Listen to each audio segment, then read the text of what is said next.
welcome to our open book. Very good to be with you tonight. And we want to talk about night. We want to thank our distinguished guest who is joining us at near midnight. Hi there, David Pacini, Joan Denny, William Strauss, Dorothy Joy, Diana Lynch. I missed a group of names. S.R., Linda Grimm, Caroline, Ralph Rice. Thank you so much. And Mr. Dickens. And I know you're in the middle of a lot of tennis. Laurie Tierney and John Mahoney. Thanks so much for being with us on our open book. We've got quite a talk about novel to go over with tonight, and very acclaimed, Fruitfly by Josh Silver. I think it's safe to say one of the most lauded novels of the year. Just out in paperback now, Mr. Silver, right? Well, that's interesting. It depends where you are. In the UK, it's only out in hardback. In the USA, it's out in both, but currently low stock. Unfortunately, they're printing more as fast as they can. But yeah, it's a bit of a free for all in terms of the cover, depending on where you are in the world. Well, thanks very much for joining us. This is a book centers around the experiences as they are absorbed by three people who, in a sense, live off one another's lives. And at one point or another makes you ask, where are the boundaries around here? And Josh Silver, actually a former actor, both with RADA, the Royal Academy of Dramatic Art, and was on Broadway, became a mental health care worker. We'll talk about that. And author of an acclaimed YA novel, Erase Me. And he joins us now from Edinburgh, the Writing Festival. Thanks so much for being with us. You're very welcome. Thanks for having me. I want you to help set up the characters. So Mallory Maddox, Mal, is a writer with a writer's block, hmm history of emotional vulnerability. hmm How does she deal with the writer's block year after year? Well, so the story starts with Mallory feeling trapped, and she hasn't written for 7 years. She had a bestseller 7 years ago, and she's encountering what is widely known as writer's block, something I've experienced, although I'm sure people experience it differently and for different reasons.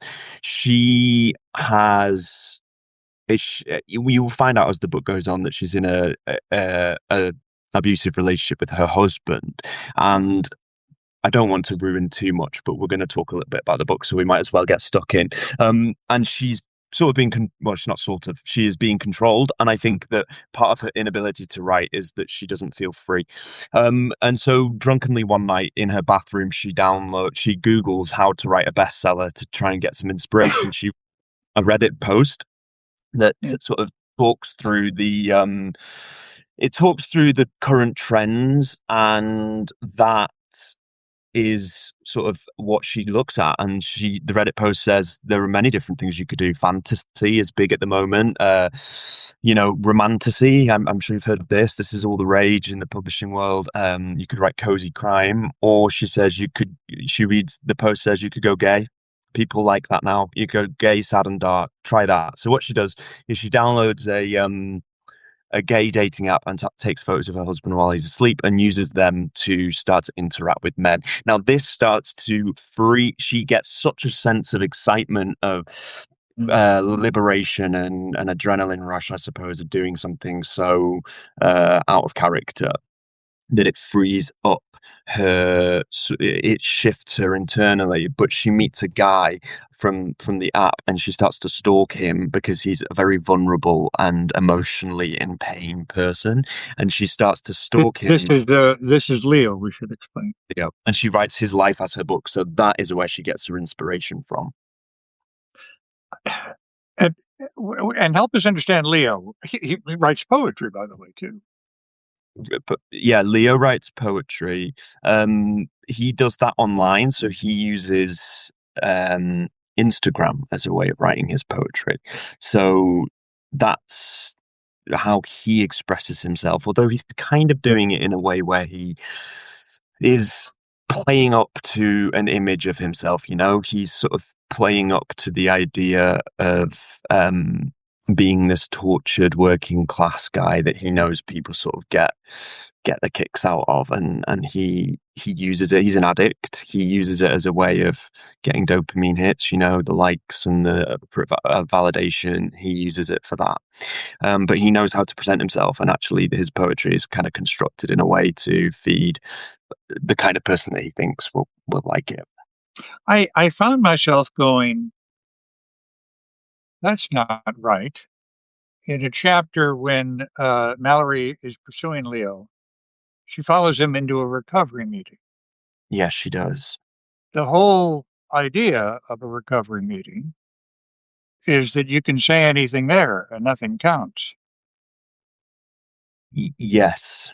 Yes. Well, you're not supposed to, it's anonymous. You're not Yeah, supposed, you know, I go to recovery, by the way. I'm a sober addict. And there is a saying of what we see here, what we hear here, we let it stay yeah, here. She does not live by that.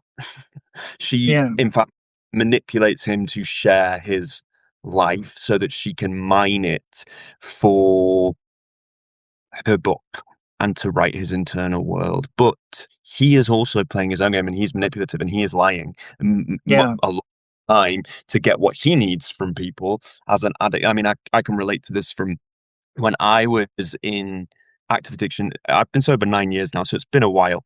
And I've hopefully done a bit of growing up since then in just terms of my internal structures and how I view the world. But he consciously or subconsciously is using what he has to get what he needs from people, and what he has is his story.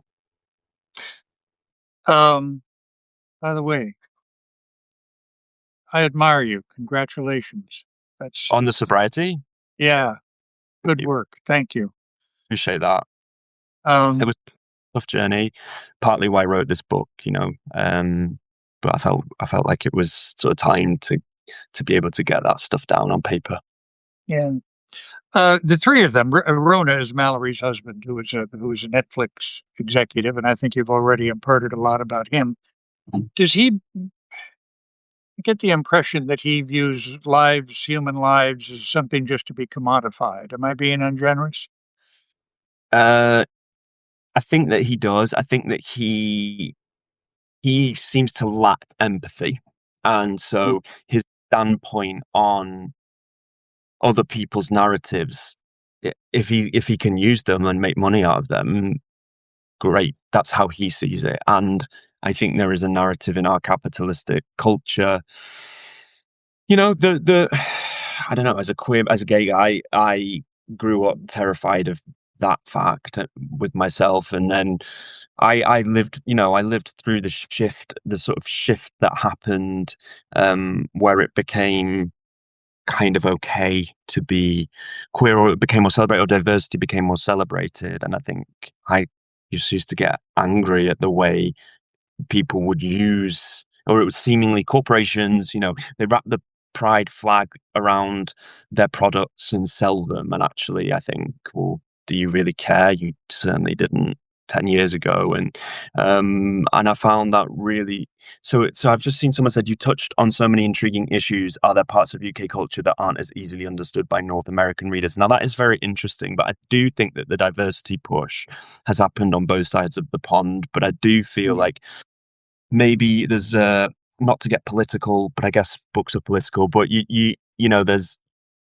there's possibly being gay being cool. I think I mean it more culturally, Mhm.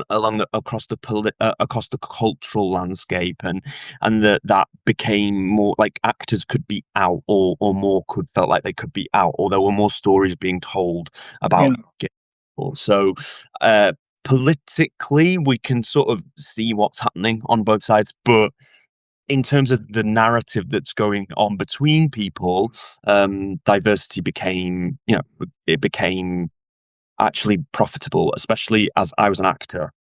yeah. Maybe I'll let you lead into What? that. Well, what we were a serious actor too. What led you from acting to becoming a Uh, mental health worker? well, I mean that this is all, quite personal, and that's fine. I don't mind talking about it. But basically, when I was 17 when I applied to drama school, 17 years old, I still now, 36 years old, I look back and I think I did not know what I wanted. I had no idea what I wanted to be. And, we choose these career paths as a kid. Um, I was, yeah, I did well at school and I got a place to read English at Cambridge University. And I also got a place at RADA, the drama school RADA, to study acting. I was told by everyone to go to Cambridge and study English. And I thought, no, I want to be an actor. And A few actors have come out of Cambridge too. I have David. my Yeah. parents very keen to tell me that. But I was like, no, I want the drama school experience. I just, in my head, I was like, this is cool. This is what I've always wanted. So I went to drama school and actually ended up not enjoying it, finding it very difficult and regretting my decision for a long time. And then, um, my life sort of, uh, I struggled with coming out. I struggled with the narrative at that time in 2012, which was, you can't be out and be an actor. I struggled with my identity and figuring out how to be. Felt like I was performing not only In the on UK, you couldn't be out and be an actor. in 2012. No, I we, think I you, could you, rattle off you, names. I mean, I mean, it would. I was told by a director, yeah. if you come out, it will stop your career. Oh. So, um, I struggled not just with there was, there's a whole context. I grew up in a very religious home. My parents are amazing, by the way. It's been a journey for all of us, but I struggled with my identity and allowing myself to be who I am. I then started drinking and using drugs very heavily in not a healthy way, and that spiraled and tumbled into my acting career, and it ended up with me struggling to continue really, and I got sober and I realized I don't want to do this, and I'd spent so much time desperate for like the validation of others in the auditions or um just by getting I wanted job after job like every other actor. I was like trying to like prove to everyone that I could do it. Yeah. And then I just realized I need to stop trying to fulfill other people's expectations of me. And I definitely need to shift what I think success is, because it's exhausting this and I can't do it anymore. And I'm clearly not very happy. So I quit, and I'm quite an impulsive person to say the least. And then I enrolled on a mental health nursing course and I studied for 3 years, and COVID happened. And over that time, I got a mental health nursing degree and I absolutely loved what I was doing. It was such a change from thinking about myself, constantly obsessing about how I was coming across, about, you know, this is just me. I know that some actors can have a very healthy relationship with the stuff, but I absolutely couldn't. And then I went into this world where I was completely just like in the world. I was around people who needed serious help and I got perspective. I mean, I'm sure it sounds like a bit of a cliche, but it just like jolted me out of myself and forced me into the present moment. I have a very fast moving brain. I've been diagnosed with ADHD. God knows if I have it or not. I've got some though. And I yeah, I my my whole system worked really well on these wards because they were really fast paced. I enjoyed helping other people. And but What an extraordinary story, Mr. Silver. I yeah. I mean, at the time I was like, this is the ultimate act of failure because I'm stepping away from the acting career Oh. that I went to RADA and I turned down Cambridge, and I was spending my life trying to prove to my parents and to my family that I had made the right choice. And I quit and I became a nurse. Now, I obviously don't judge that profession, but there are many people who had expectations of you going to Cambridge or to RADA would judge that profession. And honestly, it was the best thing I ever did. Bar getting sober, it was the best decision I've ever made in my life. What I found was I found a way to be a part of the world. And what then happened was my creativity just ignited completely Mm. because I was in the real world and I was getting angry and having human emotions about what I was seeing. And I had this system around me that was making mistakes and causing people harm. And I was trying to process, and I didn't have the alcohol or drugs to process the anger anymore. So I started writing, and that's how I started to process it. My God, what a story! So that's when you picked up the pen. That's when you Yeah, started writing. I did not read Erase Me, your acclaimed YA novel, but you yeah. began, right? Yeah. I've done three. So I did my first YA novel was one called Happy Head, which is set in it's a dystopian thriller set in just in the near distant future about a mental health system that is basically you trying to find a quick fix to end mental illness, and it goes down a dark route of eugenics, and it's like sort of trying to breed these happy people who end up having the capacity to end unhappiness by killing people, basically. So that was my first young adult novel, and then that did well, and I wrote a sequel for that, and then I wrote one called Erase Me in the USA, but it's called Traumaland in the UK. And I'm in Edinburgh right now because it's been nominated for the YA Book Prize, which is being announced tomorrow morning. It's one of my favorite. Good luck. Thank you.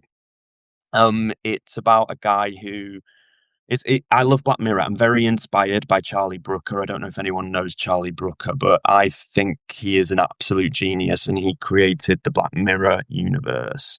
And I wanted to write a book about a guy who um, is faced with the future of what mental health care could look like. So he thinks he's been in a car crash and he's got 2 months of his memory missing, but so he's in therapy to try and piece together what happened, but he can't feel any emotions. So he's going around trying to do things to feel guilt, shame, fear, but he can't. This leads him to steal someone's phone, and he winds up at an underground nightclub called Traumaland. Now at Traumaland, you can go into these different booths and you put on headsets and you pay to watch a traumatic story. Now, that might sound ridiculous, but people like watching horror films to get an adrenaline rush, and this is serving this new sort of desire for a heightened state. And he pays to watch a few of the stories, and then he goes into one of the booths, puts the headset on, and he's watching the story, and then he sees himself step into the story, and he's like, "What is going on?" And he realizes that actually he wasn't in a car crash at all, and something really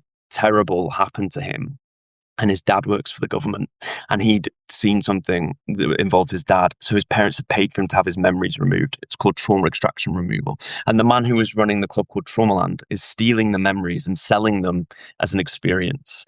So he has to keep going back to the club to find out what happened. The reason I wanted to write that book is because I feel like trauma is now a commodity, and and that bleeds into the themes of Fruitfly as well.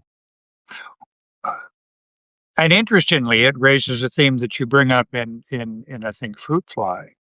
At least I think so. Um, is Leo in the position where he begins to do things because it helps Mallory create him? Yeah, yeah. So he's his pain and his trauma. I think she's sort of seen this. People love to cry. Does anyone know what book talk is here? Like book talk is this. It's, to be honest, it's how my book has done well. This very meta. This whole thing is very meta. She wants to write a bestseller. I today found out that I'm a Sunday Times bestseller. She wants a film deal. I got a film deal with A24. Like, it's so wild that this is happening. And then, yeah, so she's seeing this appetite for pain and trauma, and like on BookTok, people will like hold up a book and be like, "This book made me cry," and they'll be like sobbing, or there'll be like a viral reel of someone reading a book, weeping, and everyone will want to know what the book is. And of course, we want to connect, and we want to emotionally connect to art. That's a big part of what art is. But I'm interested in what our appetite for viewing other people's suffering is, and whether we actually empathize, or whether we get a kick out of it, of viewing someone else in pain, and whether that's a subconscious thing. So what Mallory ends up doing is actually being thrust into the middle of Leo's trauma and being like, no, no, no, I don't like this. I don't like this at Yeah. all. I want to just watch it. I want to be a voyeur to the pain. Don't put me in the middle of it. So but the interesting point is he is an addict, and he is not all, well, I as an addict was manipulative to get what I wanted, and he's actually elaborating on his story. So there's this interesting point where the log line for my book is a writer steals a young addict's story for a bestseller. But what she's really stealing is his lies that he's telling her. He lies. He says his mum's dead. She's not. Yeah. He says things, makes stuff up to get what he needs from her. He wants to break in. He wants to get in her house and steal her jewelry. and she. So he's making himself look like this wounded. And the reason I wanted to write Leo from that point of view because he's not a victim. He's not a victim at all. Has he has a lot of work to do.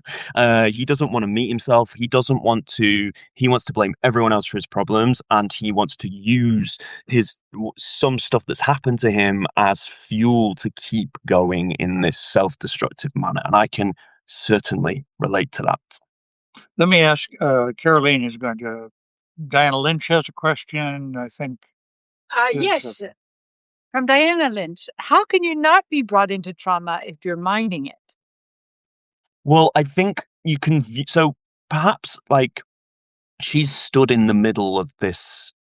She ends up at something called a chemsex party, which is something which is part of gay subculture that's actually very dangerous. And I appreciate that some people can do this kind of thing with boundaries and healthily, and lots of people can't, and it's very dangerous for people. She winds up at one, and she's like in the middle of this event. And by that I mean she's not sat in a therapy room listening to him talk about what's going on. She's right there seeing it happen and finding it all a bit too much. And I think, by she is in such close physical proximity to it that that's what I mean by sort of being brought into the trauma rather than witnessing it.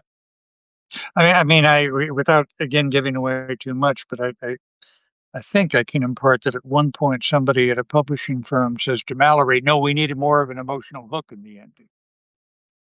Say that again, sorry. Somebody at a publishing firm says to Mallory through her agent, "We need more of an emotional pull in the end." Yeah. So he's and also the agent represents our appetite for pain. So he's saying, no, the people want more. He needs to be more traumatized. You need to push it further. So she starts angling to watch or to view or to put Leo in dangerous positions. Wow. Another question from Diana Lynch. Do you have another book in the works? Yeah. I'm writing it at the moment. Yeah. No. You don't have to. Yes, that's perfect. I know. I mean, it's been a really hectic time. 8 weeks ago, I was still nursing. My life has completely changed in the last 8 weeks. 8 weeks ago, you were still nursing? Yeah, I was still full-time nursing. I was actually crying in my car after a shift because I was like, I can't do this anymore. I can't, because I've written 5 books in 5 years, and nursed the whole time. And, I kind of was like, I need something to change. And then it did. Oh. Yeah. So you want to go to Majorca? Majorca? Majorca is a fancy island off the coast of Spain. Yeah. I've been before. No, I don't think it's holiday Famous time. writers go there all the time. Oh, you right. deserve a trip to Majorca. No, I want to be in New York. I've just come back. I'm going straight back in 3 days to New York. I'm already applying for my O1 visa. I love America. Well, I love New York so much, and I really, really feel like a lot of happiness there. So if I'm going to move, it's going to be there. I haven't told my parents yet, but like I said, quite impulsive. Perhaps they'll join us. Once we RT this to X and to Blue Sky, who knows where they'll see it. New Yorker, that's right. Someone's put. I agree. Yeah. It's been a real honor to talk to you. I think we've raised a lot and learned a lot, and I just thank you for being so open and engaging. And I hope you get a sleep, and I hope you wake up to find you have an award in your hands. Well, we'll see. Yeah, we'll see. With all due regard to the other people who were nominated, what would that story would that be? 8 weeks ago, working as a nurse full time, and then. Well, thank you. Josh Silver's novel, Fruitfly. And you get a light paperback edition here in the United States. What can I tell you? Isn't that wonderful? Thank you very much, everyone, for joining us in our open book tonight. We don't know about tomorrow night yet, but of course Friday we will have our promo, and Saturday, of course, there will be the essay in the morning. And thank you very much for joining us. It's been just terrific to be with our guest, Josh Silver. So thanks for being with us. Our open book. Yeah. Thank you for having me. It's a real pleasure. Oh, pleasure was ours. So thanks All so right. much. Take Take care. care. Bye, Bye-bye. everyone. Bye.